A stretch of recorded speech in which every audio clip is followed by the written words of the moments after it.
가이사랴라는 도시는 이스라엘의 해변가에 있는 항구 도시입니다. 이 도시는 헤롯 대왕이 지었어요. 헤롯 대왕은 굉장한 건축가입니다. 그래서 당시 이스라엘 사람들에게 헤롯 대왕은 굉장히 인기가 많았습니다. 그래서 헤롯파가 생긴 거예요. 인기가 워낙 좋으니까. 잘 살고 잘 먹게 해주고 경제적으로 부유하고 건축물도 뛰어난 건축물들을 또 많이 지었고 예루살렘 성전도 헤롯 대왕이 증축했잖아요. 이 가이사랴라는 도시도 헤롯 대왕이 지었습니다.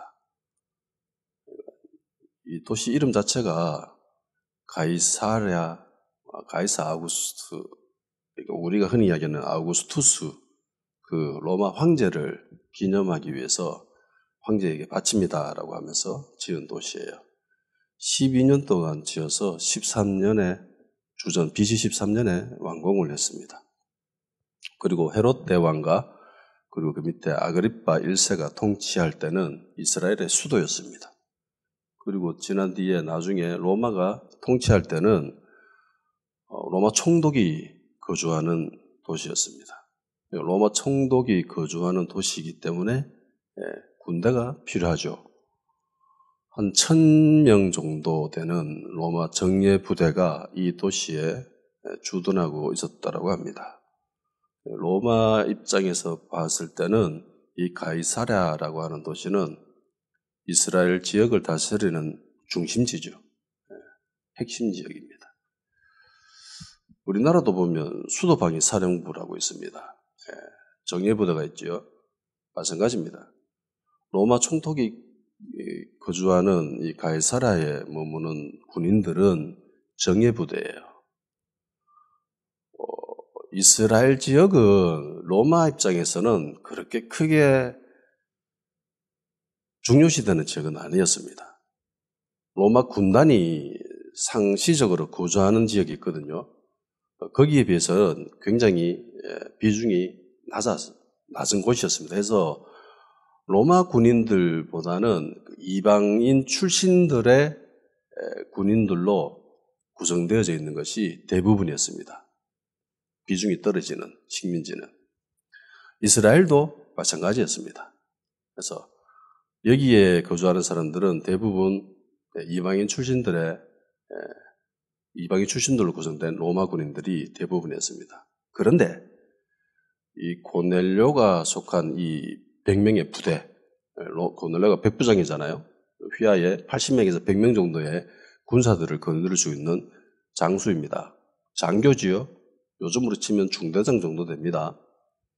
이 사람은 이탈리아 군대입니다. 이태리 군대입니다. 이탈리아 군대. 본토 출신들이죠.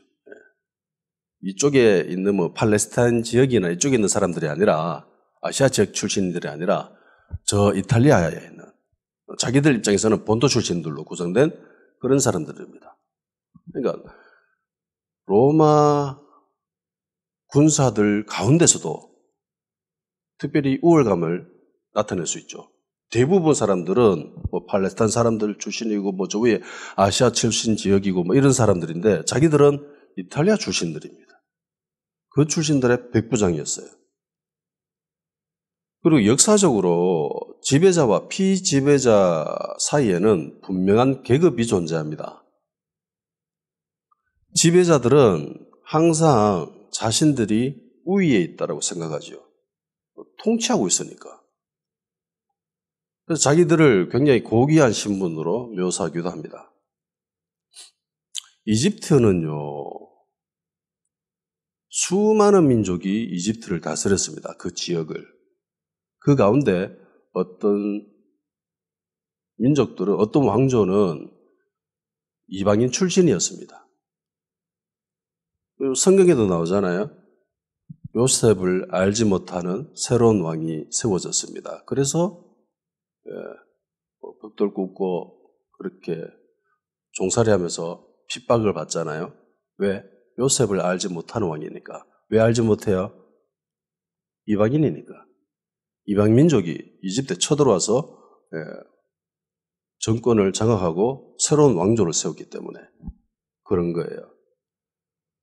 그래서 이들의 대부분 하는 일이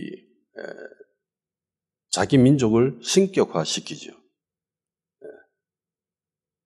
자기들이 신과 같은 존재다라고 그렇게 이야기를 합니다. 인도 카스트 제도도 비슷합니다. 인도 아리안족이라고 불리는 그 얘네들, 인도인들을 보면은요, 저 북쪽 지역에 있는 사람들과 남쪽 지역에 있는 사람들의 생김새가 완전 달라요. 북쪽 지역에 있는 사람들은 약간 아리안족 계열의 그런 이미지가 풍기고, 남쪽 지역에 있는 사람들은 좀 더 얼굴이 검고, 아시아 쪽 사람들과 좀 더 많이 닮았습니다. 타밀족이라고 부르는 사람, 그런 사람들. 그래서 아리안족이 쳐들어와서 인도를 장악하고 난 뒤에 브라만 계급을 형성하죠. 자기들은 특별한 존재다. 너희들은 비천한 존재. 그러면서 인도 카스트 제도가 형성된 거예요. 반면에 피지배자들은 민족적 자존감을 의도적으로 떨어뜨리죠. 인도 카스트 제도처럼.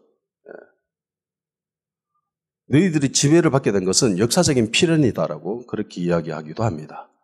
일본 애들이 이런 짓을 했죠. 너희들이 식민 지배를 받는 것은 너희들이 식민 지배 받을 수밖에 없기 때문이다. 왜? 예전에 우리 야마토 정권이 가야 지역에 나라를 세워서 너희들을 통치했었다. 그게 일본 부설이죠. 이런 말도 안 되는 헛소리를 막 늘어놓으면서 자기들이 우리를 통치하는 것이 정당하다, 당연하다라는 논리를 세운 겁니다. 알렉산더 대왕이 전 세계라고 불리는 지역을 당시에 문명권이었던 그 모든 지역을 통일을 합니다. 정복을 합니다. 알렉산더 대왕이 출정하면서 내세운 명분이 있습니다. 그게 뭔지 아세요? 헬라화입니다.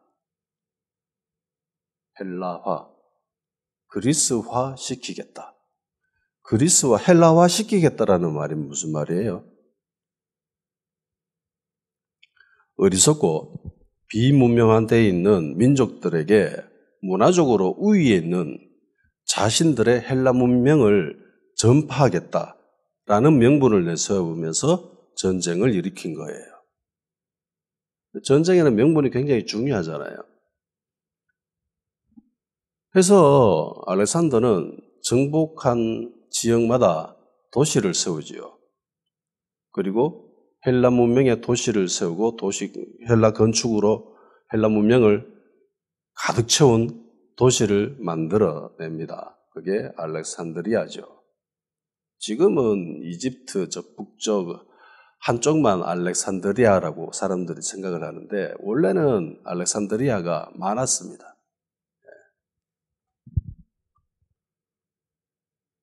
문화적 우월감. 이거는 중국도 마찬가지입니다.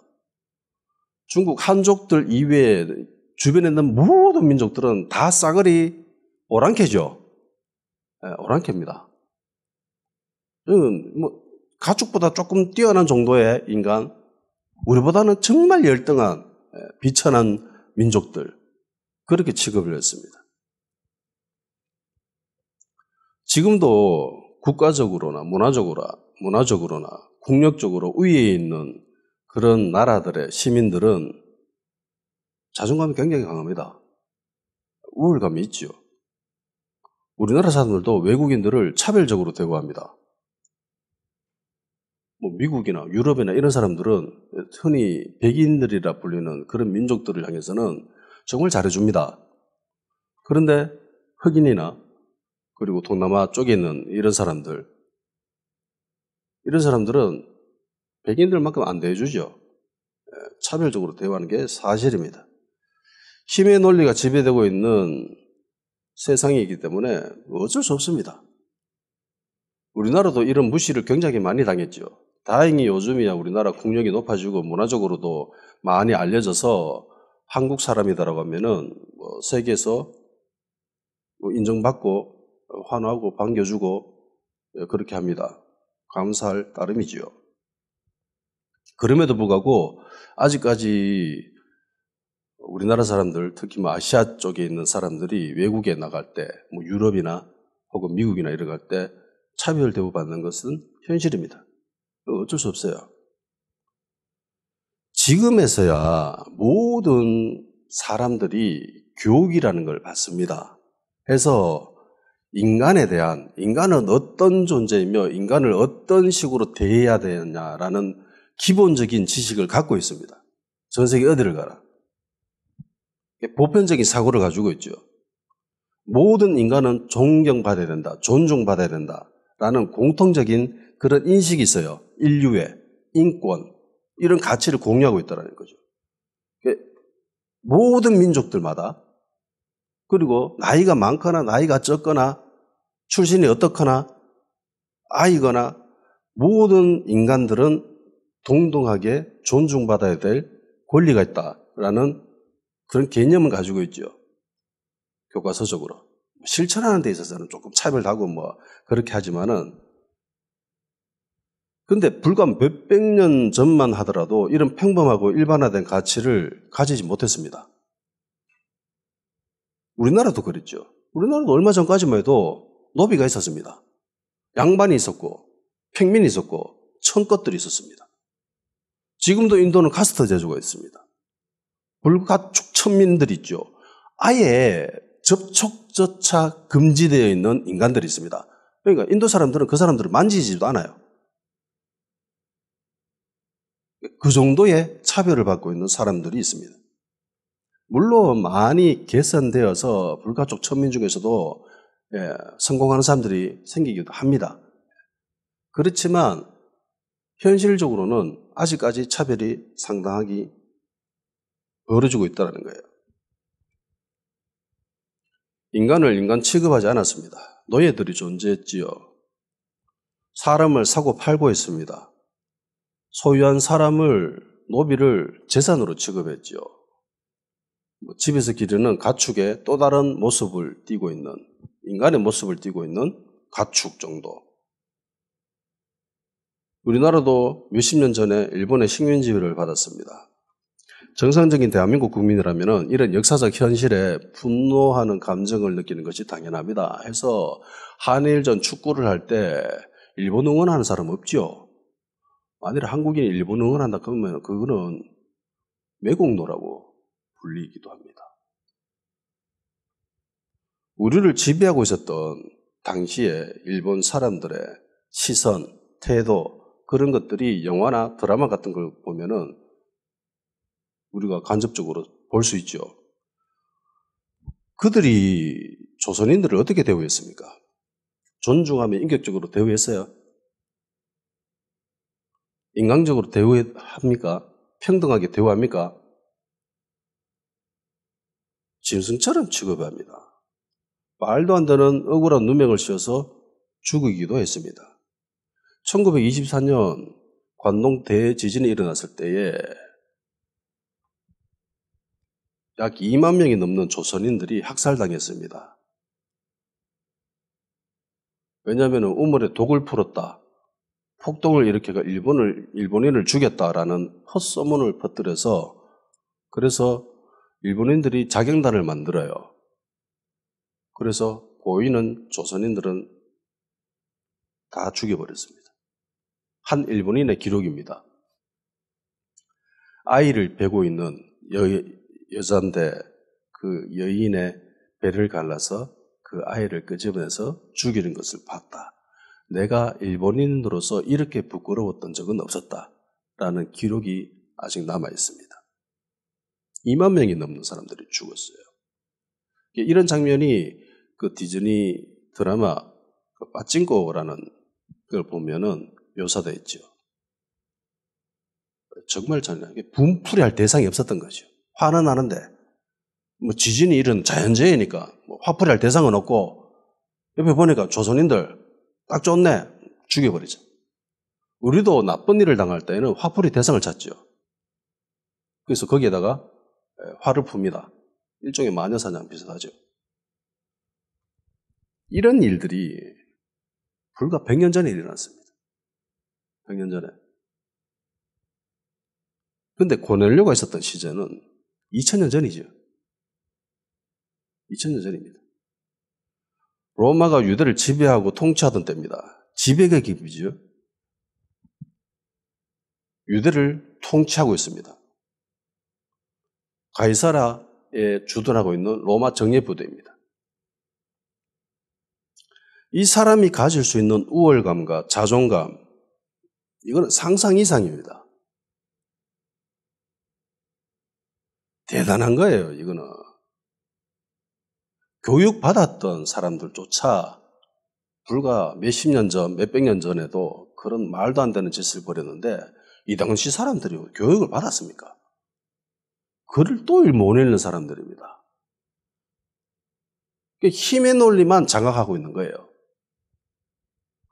이방 지역에서 군복무하고 있는 로마 군인들이 현지인들을 착취하는 것은 거의 일반화된 거죠. 당연한 겁니다. 절대로 현지인들을 로마 시민들과 동등하게 대우하지 않습니다. 그런데 이런 고넬료가 보여주고 있는 태도를 한번 보세요. 하나님을 경외했다라고 하죠. 자신뿐 아니라 온 집안이 하나님을 경외했다라고 합니다. 당시에 사람들의 인식체계는요, 지금처럼 합리적이거나 논리적이거나 이성적이지 않아요. 이 당시 사람들은 대부분 사람들이 신화적 사고체계입니다. 태양이 뜨는 거, 아폴로가 수레 끌고 해 실어가 달리는 거죠. 튀어나오고 저무는 거고 그런 거죠. 그러면 국가와 국가의 전쟁을 어떻게 해석할까요? A 국가와 B 국가가 전쟁을 일으켰다. 이거는 단순히 국가와 국가의 전쟁이 아니라 신들의 전쟁입니다. A 국가가 섬기는 신, 그리고 B 국가가 섬기는 신과의 전쟁인 거예요. 그래서 A 국가가 이겼다는 것은 A 국가가 섬기는 신이 B 국가보다 더 강하다라는 거죠. 우리의 신이 더 강하다. 그래서 바벨론이 이스라엘을 무너뜨리고 그 성전에 있는 모든 것들을 다 끌고 가지고 가는 거죠. 우리 신이 대단하다. 우리 신이 더 크다, 강하다. 이러면서. 그걸 자랑하는 거죠. 로마도 마찬가지입니다. 전쟁에서 승리하면은 전리품을 다 끄집고 와가지고 개선문을 지나가면서 퍼레이드를 하죠. 그게 단순히 패레이드가 아니라 종교 행사예요. 로마가 신기는 미트라, 그 밀교라고 부르는 그 신들을 향한 감사의 그런 모습을 취하는 거죠. 일종의 제사입니다, 그게. 지금 로마가 이스라엘을 통치하고 있죠. 유대를 다스리고 있습니다. 지배하고 있습니다. 무슨 의미예요? 로마의 신이 이스라엘 신보다 더 크다, 강하다, 힘이 있다. 이거죠. 그런데 고넬료는 이상하죠.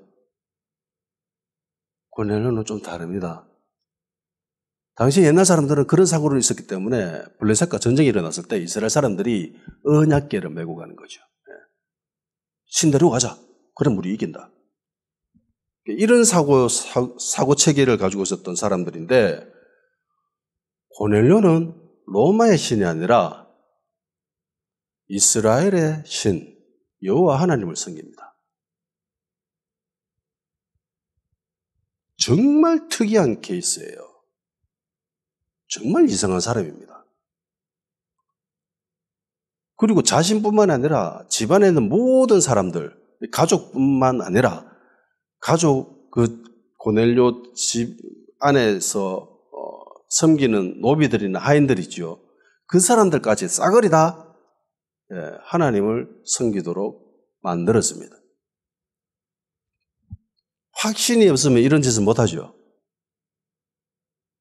100% 확신하지 못하면 이럴 수 없습니다. 그런데 고넬료는 이렇게 합니다. 확신했었다는 겁니다. 여기서 우리가 배워야 될 점이 있습니다. 그게 진리를 대하는 태도입니다. 깨어 있어야 돼요. 고넬료는 편견을 가지고 있지 않죠. 우리 신이 더 강하다. 이런 생각이 없지요. 우리 신이 더 강하다라는 생각을 했으면은 여호와 하나님을 섬길 수가 없습니다. 자기 집안 모든 식구들을 설득시켜가지고 하나님을 섬길 수 없습니다. 모든 사람들이 당연하다라고 생각할 때 고넬료는 다르게 생각했습니다. 그게 맞나?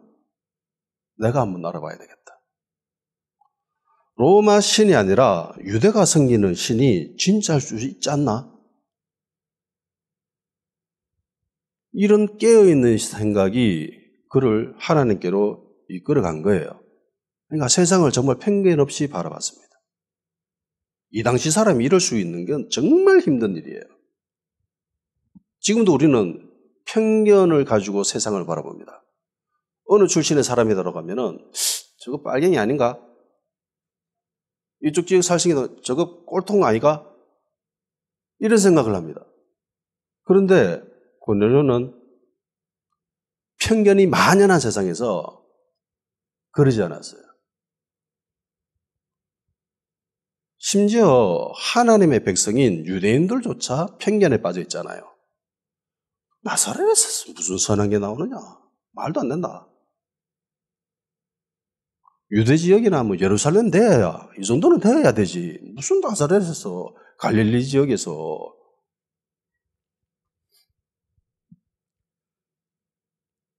고넬료는 깨어 있었고 편견 없는 눈으로 세상을 바랐습니다. 그리고 자신만의 생각으로 자신만의 결정을 내리죠. 내가 보고 내가 체험하고 내가 생각해서 결정하겠다. 결과 여호와 하나님이 진짜다 라는 결론에 도달했죠. 주변에 대부분 로마 군인들이 로마의 신을 섬길 때에 고넬료는 피지배인들이 섬기는 여호와 하나님을 섬겼습니다. 그리고 집안 모든 사람들에게 하나님을 섬기도록 만들었죠. 전도했습니다. 하나님을 경외하게 만들었습니다. 집안 식구들이 이렇게 따른다는 것은요, 가까이 있는 사람들이 이렇게 따를 수 있다는 것은 이게 진짜라는 거예요, 이 사람이. 제대로 된 신앙이라면 이런 모습을 보여야 되죠. 고넬료는 주변 분위기에 휩쓸리기나 흐름에 몸을 맡긴 것이 아닙니다.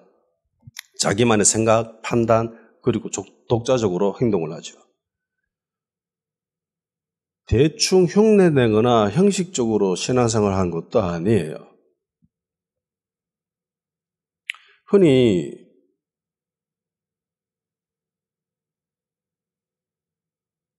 우리들이 신앙생활을 하는 것, 종교적 행위의 유무에 따라서 그 정도에 따라서 우리는 판단을 합니다. 종교적 행위가 많으면 그 정도가 깊으면 저 사람 신앙 좋다 그렇게 이야기하죠. 대부분 종교들은 제사를 드립니다. 그리고 기도도 하죠. 그리고 종교들마다 경전을 가지고 있습니다. 요 세 가지가 기본적으로 종교생활을 하는 평가 기준이죠. 저 사람의 신앙이 어떻다라는 하는 것은 제사를 드리고 기도를 하고 경전을 읽는 그것으로 판단을 합니다. 유대교도 특별히 다르지 않죠. 제사 드리고 성경 읽고 하나님께 기도하는 거, 뭐 이런 부분에서 특별한 모습을 보이고 열정을 보이면 저 사람 신앙 좋네, 믿음 좋네 그렇게 인정을 합니다. 교회도 마찬가지죠.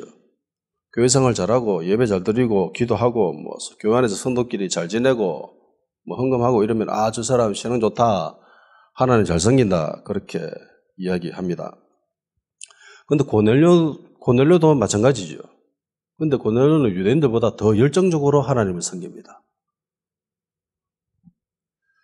성도의 기도가 중요하다는 것은 우리는 잘 압니다. 성도의 기도가 하나님께 올려진다는 것 역시 우리는 알고 있습니다. 이 부분에 대한 기록이 있지요.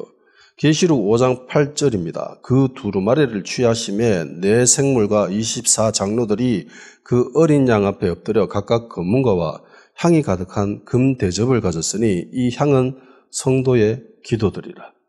금 대접이 있는데 이게 성도의 기도라는 거죠. 이게 담겨 있다는 겁니다. 8장 3절 4절 또 다른 천사가 와서 제단 곁에 서서 금향로를 가지고 많은 향을 받았으니 이는 모든 성도의 기도와 합하여 보좌 앞 금 제단에 드리고자 함이라. 향연이 성도의 기도와 함께 천사의 손으로부터 하나님 앞으로 올라가는지라. 그러니까 금대접과 금향로 그 안에 담겨져 있는 향기, 이게 성도의 기도라고 하죠. 이게 하나님 손에 들려 올라간다라고 합니다. 그래서 기도 많이 해야 됩니다 라고 우리는 듣죠. 하나님께서 기뻐하시는 향기니 많이 기도해야 됩니다. 그래서 기도는 하나님이 들으시고 기억하시는 아주 훌륭한 도구입니다. 그래서 교회는 기도에 대해서 많이 강조하지요. 이사야 62장 6절에서 7절 말씀입니다. 여기서도 하나님이 기도에 대한 말씀을 하고 계십니다. 예루살렘에 내가 성벽 위에 너희 성벽 위에 파수꾼을 세우고 그들로 하여금 죄로 계속 잠잠하지 않게 하였느니라. 너희 여호와로 기억하시게 하는 자들아, 너희는 쉬지 말며 또 여호와께서 예루살렘을 세워 세상에서 찬송을 받게 하시기까지 그로 쉬지 못하시게 하라. 하나님이 기억하시는 자가 어떤 자들이냐? 기도하는 자들. 성도의 기도가 금대접과 금향로에 담겨서 올라가고요. 그리고 성도의 기도를 하나님이 들으시고 기억하시고, 성도들이 막 기도하면 하나님이 쉬지 않으신답니다. 하나님이 쉬지 않고 일하시게 하는 아주 멋진 방법이 기도라는 거죠. 그런데 고넬료가 이 신앙생활이 좀 특별했던 것은 그가 항상 기도했다라는 것과 더불어 백성들을 많이 구제했다라는 겁니다. 사도행 1장 8절에 성령이 임하면 온 유대와 예루살렘과 사마리아와 땅끝까지 이르러 복음이 전해진다라고 했습니다. 그리고 이방인에게 복음이 최초로 열리는 그 문이 고넬료지요. 고넬료는 어떻게 이방인들에게 복음의 문이 열리는 문이 되었는가?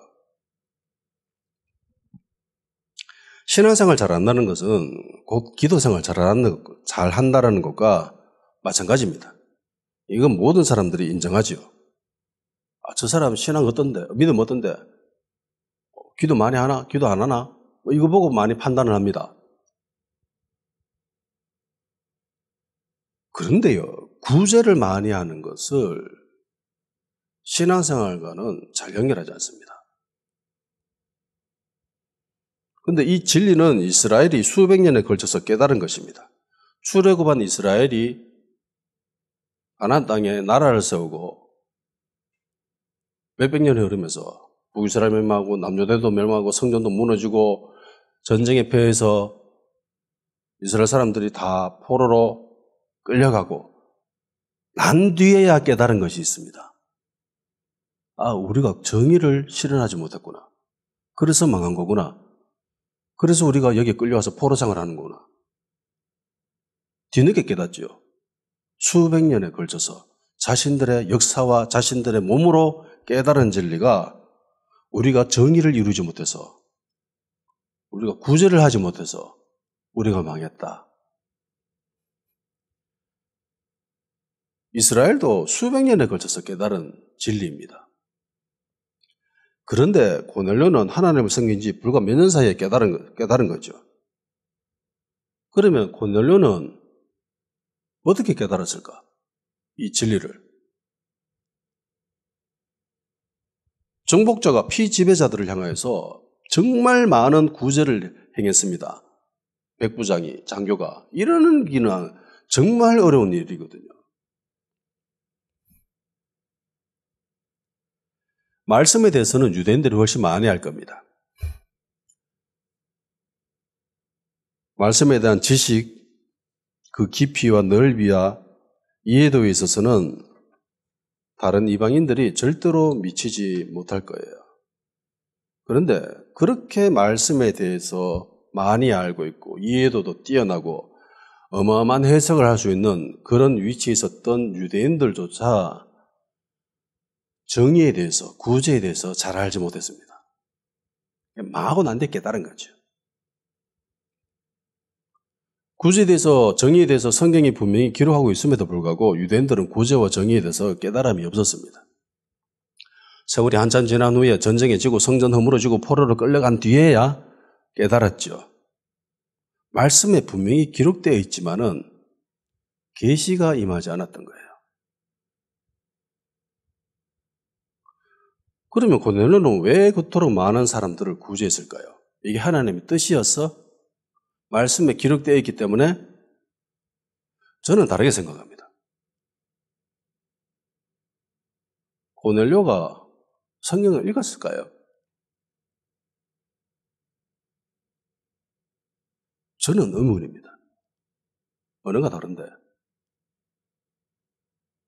문자가 다른데 그걸 읽었겠습니까? 쉽지 않은 일이에요. 아마도 고넬료는 심성이 착했던 것 같습니다. 100명의 군인을 이끄는 백부장이었지만 그의 심성은 선하고 굉장히 정의로운 사람이었던 거죠. 그런 사람들이 있지요.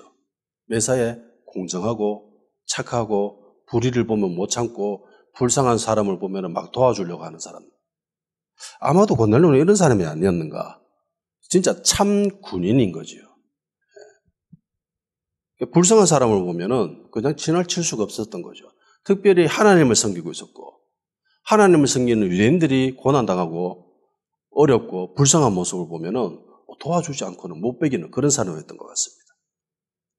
비록 자신이 지배계층으로 유대인들을 다스리는 위치에 있었지만은 힘없고 불쌍한 유대인들, 먹을 게 없고 막 이런 사람들 보면은 불쌍해서 지나칠 수가 없던 거죠.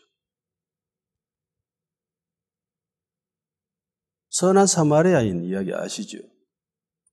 이방인이 그 사람을 왜 도와줬습니까? 사마리아인인데. 다른 모든 유대인들은 그냥 지나치지요. 부정탈까봐. 율법을 어길까봐. 다친 사람이 있는데 죽으려고 말랑하니까 죽고 괜히 만졌다가 저 시체되면 내가 부정타는 건데 율법을 어긴 건데 그럼 다 그냥 모른 척하면서 지나갑니다. 그런데 이방인이었던 사마리아인은 도와주죠. 왜 도와줬죠? 말씀에 기록하고 있어서? 그게 하나님의 뜻이어서? 아니죠. 불쌍해서. 그래서 도와줬습니다.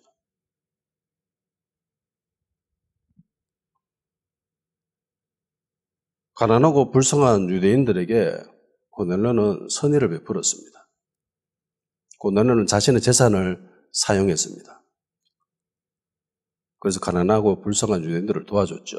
먹을 걸 주고 입을 걸도 주고 도와줬습니다.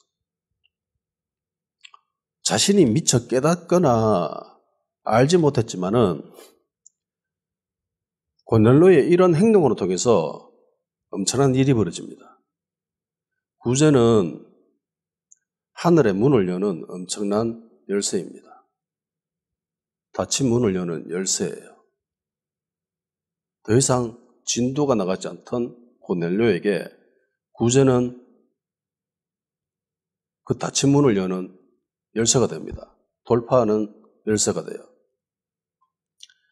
사도행전 10장 4절 고넬료가 주목하여 보고 두려워 이르되 네 기도와 구제가 하나님 앞에 상달되어 기억하신 바 되었으니 하나님께서 고넬료를 기억하셨답니다.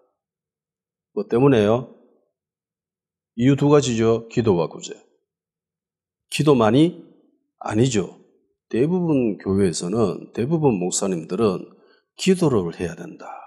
신앙의 형태 이것을 많이 이야기를 합니다.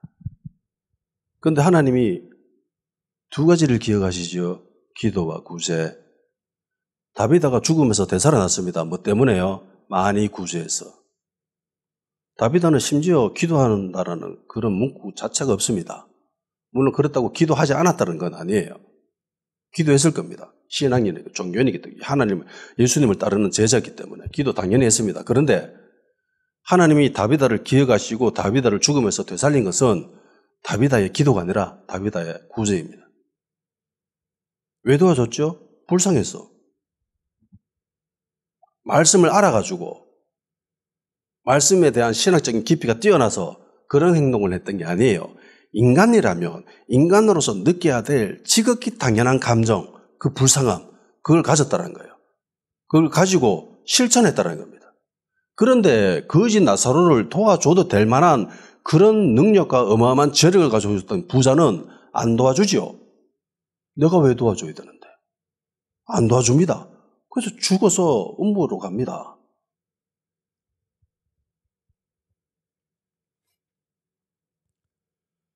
많은 그리스도인들이 착각하는 것이 이런 거예요. 기도를 많이 하면 하나님이 기억하신다. 맞습니다. 그런데 기도만은 아니에요. 왜요?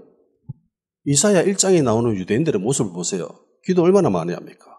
예배를 얼마나 많이 드립니까? 헌금을 얼마나 많이 합니까? 그런데 하나님이 기뻐하세요? 아니요. 싫어합니다. 오지 마라. 내 마당 밟지 마라. 피냄새 난다. 지긋지긋하다.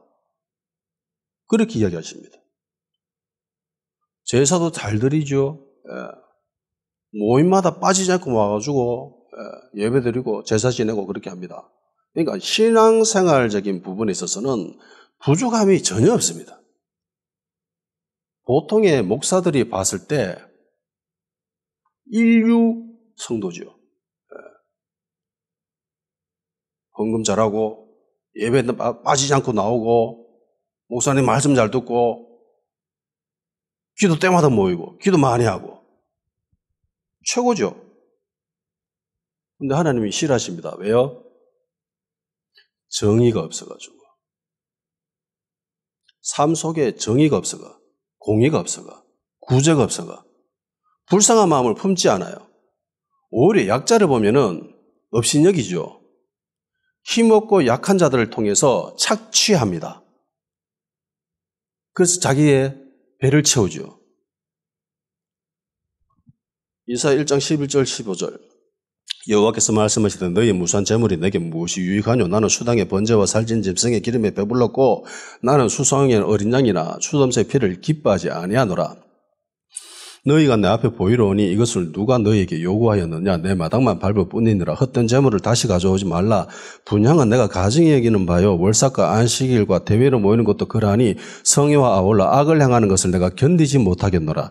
내 마음이 너희의 월삭과 정한 절기를 싫어하나니 그것이 내게 무거운 짐이라. 내가 지기에 곤비하였느니라.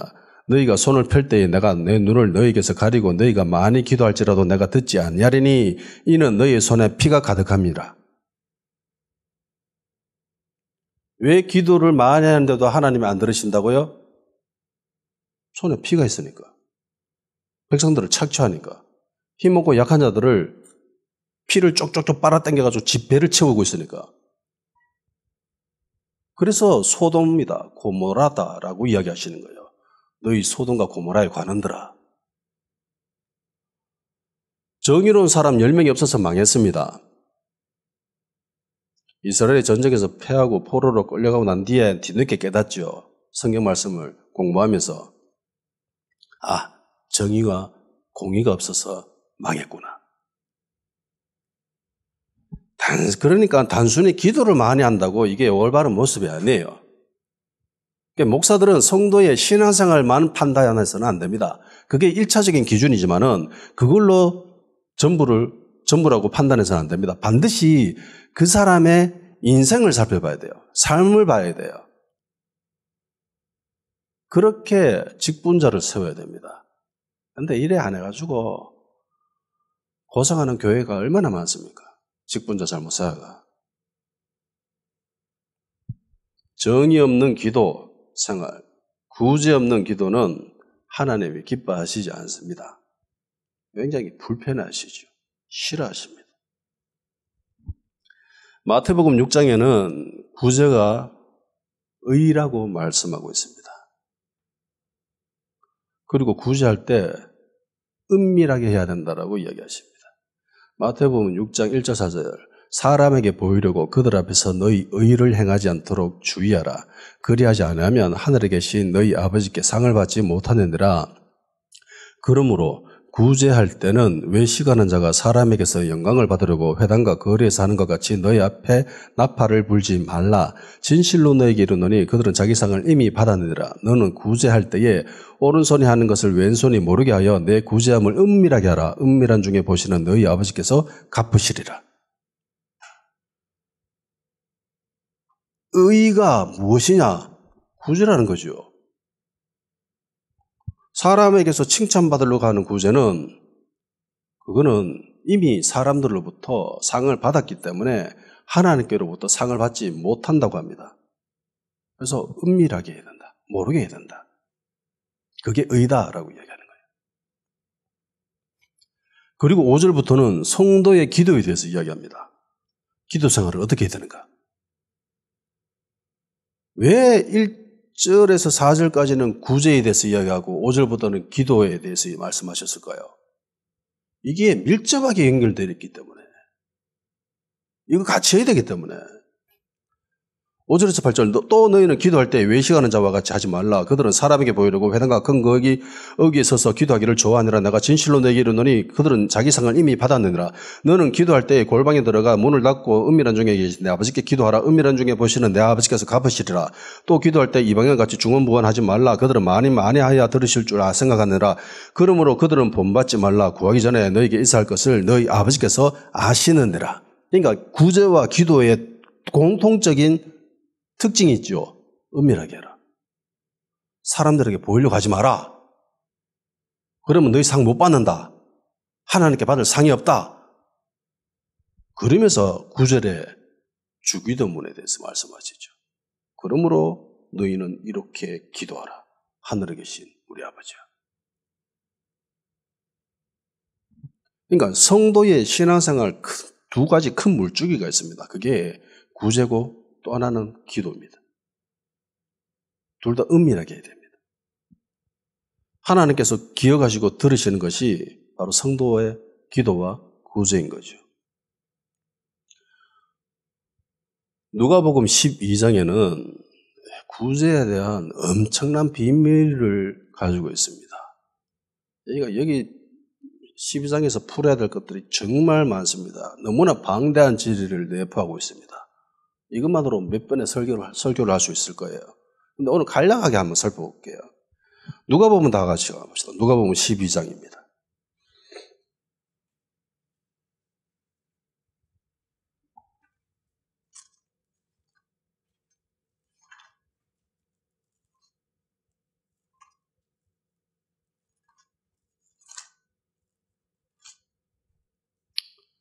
누가복음 12장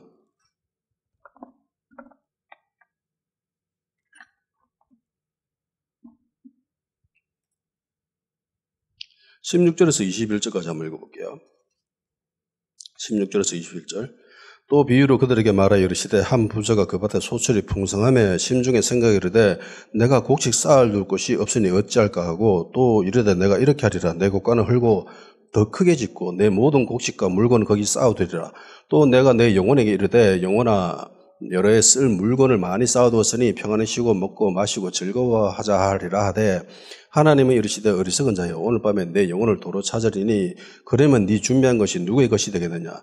자기를 위하여 재물을 쌓아두고 하나님께 대하여 부여하지 못한 자가 이와 같으리라. 아멘. 자, 세상 관점에서 봤을 때 이 사람은 굉장히 지혜로운 사람입니다. 그죠? 밭에 소출이 풍성해요. 농사를 지었는데 수확물이 너무 많아. 근데 창고는 쪼매네. 어떻게 해야 돼요? 창고를 더 지으면 되죠. 이 지극히 정상적인 사고 패턴입니다. 세상적인 관점에서는 굉장히 똑똑한 사람이죠. 그런데 이 사람의 정말 크나큰 실수가 하나 있습니다. 그게 뭘까요? 19절 말씀이죠. 내 영혼에게 이르되 영혼아 여러 해 쓸 물건을 많이 쌓아두었으니 평안히 쉬고 먹고 마시고 즐거워하자. 이 사람의 가장 중요한 패착은 물질의 풍요함을 영혼의 풍요함으로 착각했습니다.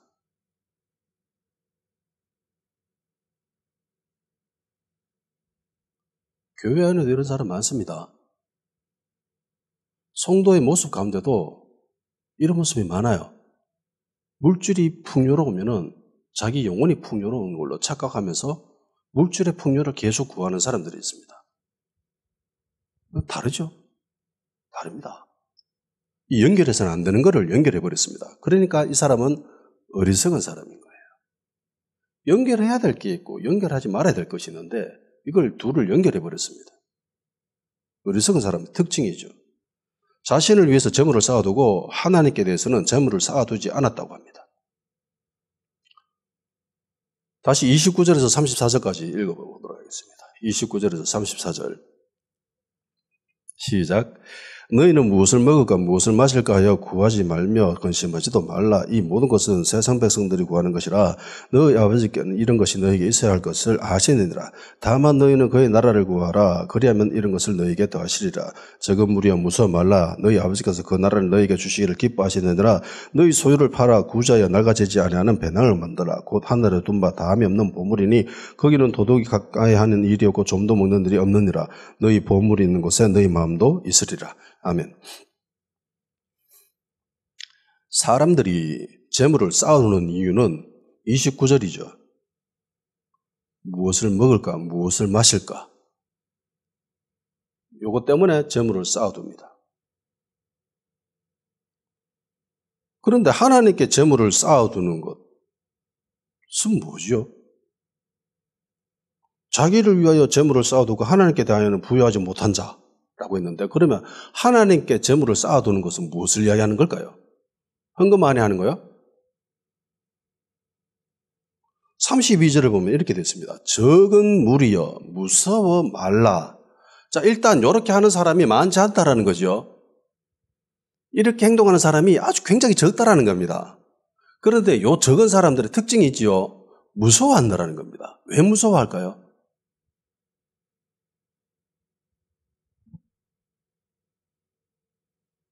오늘날 우리는 정말 많은 것을 소유하고 있습니다. 집에 가서 내가 소유하고 있는 거 품목을 한번 체크해 보십시오. 정말 많을 거예요. 근데 기억을 과거로 되돌려가지고 내가 10대 때 우리 집에 무엇을 가지고 있었을까? 내가 무엇을 가지고 있었을까? 한번 생각해 보세요. 별로 없을 겁니다. 제 어릴 때 우리 집안에 가지고 있었던 거는 진짜 몇 개 없어요, 진짜. 부엌에 가보면은 없습니다. 전자제품 딱 하나 있죠. 전기밥솥. 세월을 더 건너뛰면 전기밥솥조차 없었습니다. 아궁이에 불 떼가지고 솥에 밥 해 먹었습니다. 그릇 몇 개 있고. 제 어릴 때는 동네에 TV 있는 집이 저희 집밖에 없었습니다. 그래서 뭐 축구하고 이러면은 권태하고 이러면은 레슬링 하면은 기밀 레슬링 박치기 하고 이러면은 동네들 다 모였습니다. 우리 동네에 전화기 있는 집이 우리밖에 없었습니다. 우리 집밖에. 돌리는 거. 교환 이러면서 막 정말 옛날 사람 같네요. 그래서 동네에 있는 모든 사람들의 전화를 제가 연결해 줘야 됩니다. 발로 뛰어가지고. 준아, 저 건너편에 계란댁에 가가지고 전화 왔다고 전해라. 죽으러 뛰어야 됩니다. 계란댁에 전화 왔습니다. 이러면 아 그래 이러면서 막 뛰어옵니다. 저희 집까지. 그랬었어요. 진짜 가지고 있었던 게 별로 없었습니다. 뭐 영화나 드라마나 이런 거 봐도 우리는 알 수 있죠. 조선시대, 고려시대 뭐 이럴 때 그 사람들의 집안에 뭐가 있었어요? 살림살이 뭐가 있습니까? 민속촌에 가보면은 그 당시 사람들이 살아가고 있던 모습들을 간접적으로나 체험할 수 있죠. 거기 뭐 있어요? 없어요. 그런데 2000년 전에 유대인입니다. 이들이 독립된 왕국조차 가지고 있지 않죠. 자기 나라도 없습니다. 로마로부터 지배를 당하고 있죠. 자기들이 벌어들인 대부분의 재정들이 로마 세금으로 바쳐야 됩니다.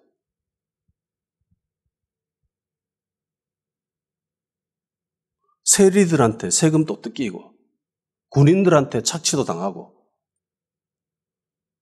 가진 게 없지요. 그런데 하나님 뭐라고 합니까? 예수님 뭐라고 합니까? 너희 소유를 팔아라 라고 합니다. 그리고 가난한 사람에게 나눠줘라. 아니 가진 게 없는데 뭘 팔아요? 네 가진 거 몇 개 있잖아. 그거라도 팔아. 이거 팔면 난 어떻게 해요? 무서울까요? 안 무서울까요? 무섭죠? 아니 이거 팔면 나는 뭐 먹고 살지요? 내일 나는 어떻게 살지요? 그러니까 이렇게 할 수 있는 사람이 많을까요? 적을까요? 적습니다. 그렇게 신앙생활 잘하던 율법을 하나도 어기지 않고 모든 것들을 다 준수했던 젊은 부자 청년과는 내가 무엇을 하여야 영생을 얻으리까? 오직 관심은 영적인 것. 그런 것밖에 없었던 사람인데 네 가진 거 다 팔아가 가난한 사람들한테 나눠주고 나 따라왔나? 따라갑니까? 못 따라가죠. 왜? 무서우니까. 이렇게 할 수 있는 사람이 정말 힘들다라는 겁니다. 이 당시의 삶이 어땠었어요? 예수님이 십자가에 달려 돌아가실 때에 그 예수님의 옷을 서로 가지려고 제비 뽑아 가져갔잖아. 요즘 같으면 그래 하겠습니까? 널린 게 옷인데. 근데 이 당시 사람들은 워낙 형편이 안 좋으니까 죽은 사람의 옷이라도 그거 가져가라는 거예요. 그것도 귀하니까. 살림살이 정말 빠듯합니다. 소유한 것이 적을수록 그 소유한 것을 상실했을 때의 그 타격감이나 그 정도는 굉장히 충격이 심하죠. 그런데 그런 시절인데 주님은 그거 팔아라고 합니다. 팔아가 돈 얼마 나오지도 않는데 그거 팔아래요. 그리고 그거 가난한 사람한테 나눠줘라며. 구제하랍니다. 넉넉한 가운데 여유 있는 가운데 구제하는 것이 아니라 네 살을 뜯어가지고 네 피를 뜯어가지고 그래 구제하라는 거예요. 이렇게 보면은 구제는 해도 되고 말아도 되는 그런 뭐 여유로운 그런 옵션 개념이 아니죠. 굉장히 중요합니다. 그러니까 이스라엘이 수백 년에 거쳐서 역사적으로 몸으로 체험한 진리가 구제가 정의다 라는 거예요. 우리는 정의라고 하면 어떤 생각을 가져요? 어떤 이미지를 떠올립니까? 옳고 그름. 이걸 떠올려요.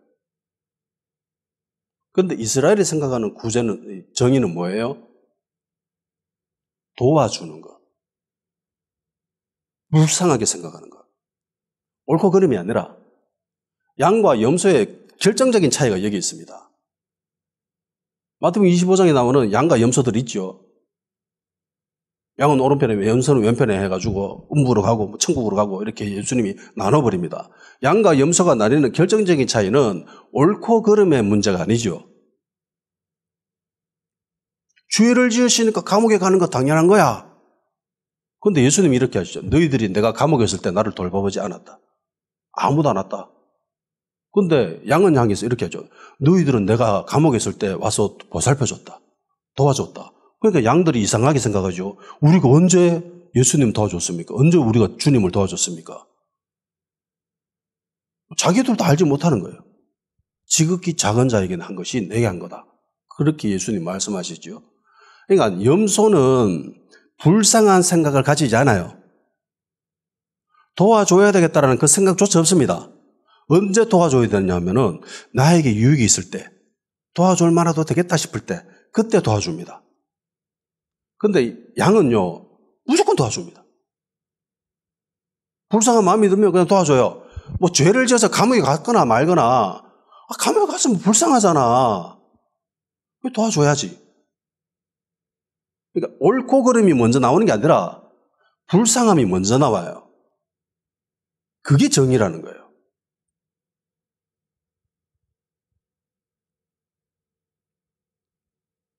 이렇게 할 수 있는 사람이 별로 없습니다. 그래서 적은 무리여 무서워 말라. 그렇게 말씀하시는 거죠. 그 나라를 너희에게 주시기를 기뻐하신다라고 하십니다. 구제를 하는 적은 무리에게 하나님 나라를 주신다라는 거죠. 하나님께 재물을 쌓아두는 것은요, 구제를 이야기합니다. 헌금을 많이 하는 것이 아니라 보통 목사님들, 부흥사들이 와가지고 교회에서 그런 헛소리를 하죠. 하나님께 재물을 쌓아두는 거, 그게 헌금이다. 교회 헌금 많이 하세요. 그건 가짜입니다. 아니에요. 구제하는 거예요. 그게 하나님께 재물을 쌓아두는 겁니다. 성경 말씀 보세요. 뭐라고 되어 있는가? 뭐라고 되어 있는가? 너희 소유를 팔아 구제해라. 그게 하나님 나라는 거예요.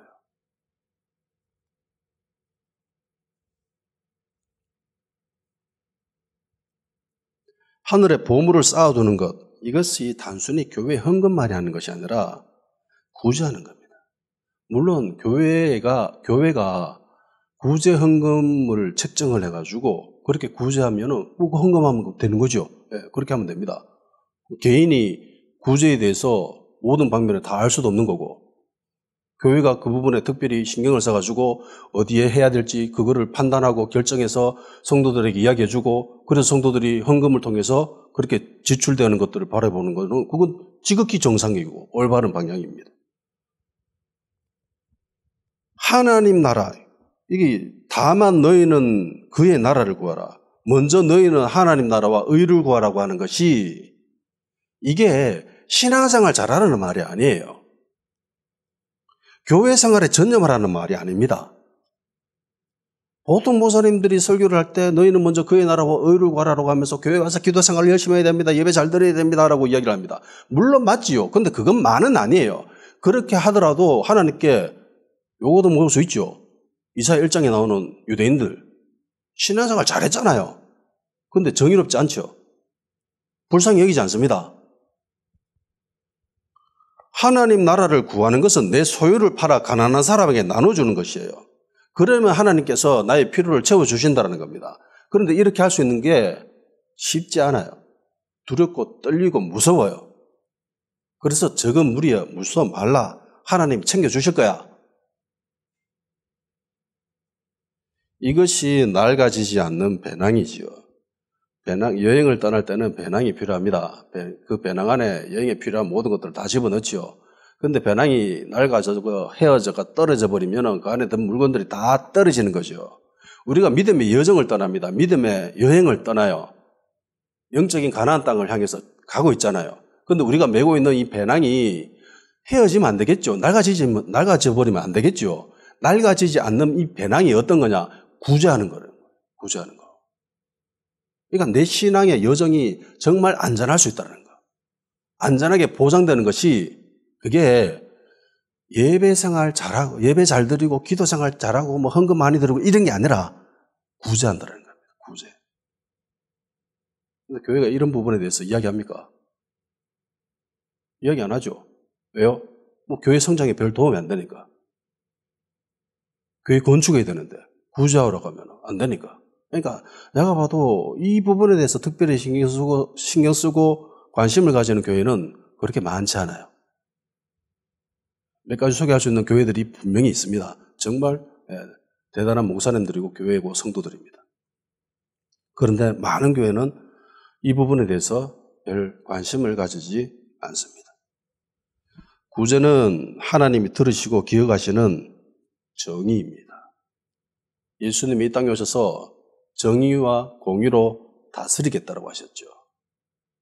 예수님이 이 땅에 오셔가지고 유대인들을 향해서, 이스라엘 하나님의 자녀들을 향해서 옳고 그름을 따집니까? 왜 이런 나쁜 짓을 해서 이렇게 뭐라고 합니까? 가늠한 여인을 향해서 뭐라고 합니까? 용서하시잖아요. 모든 유대인들이 손가락질을 하면서 네 나쁜 짓 했다라고 했을 때 예수님은 그녀를 품어주십니다. 왜요? 불쌍하니까.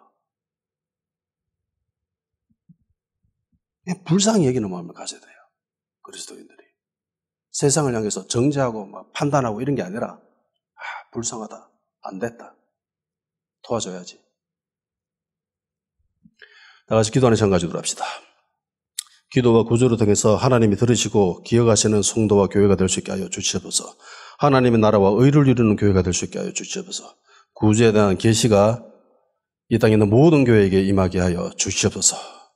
그래서 무서워하지 않게 하시고 주님의 나라, 주님의 길을 완수할 수 있는 그런 교회와 그런 성도가 될 수 있도록 성령님 힘을 가져 주시옵소서.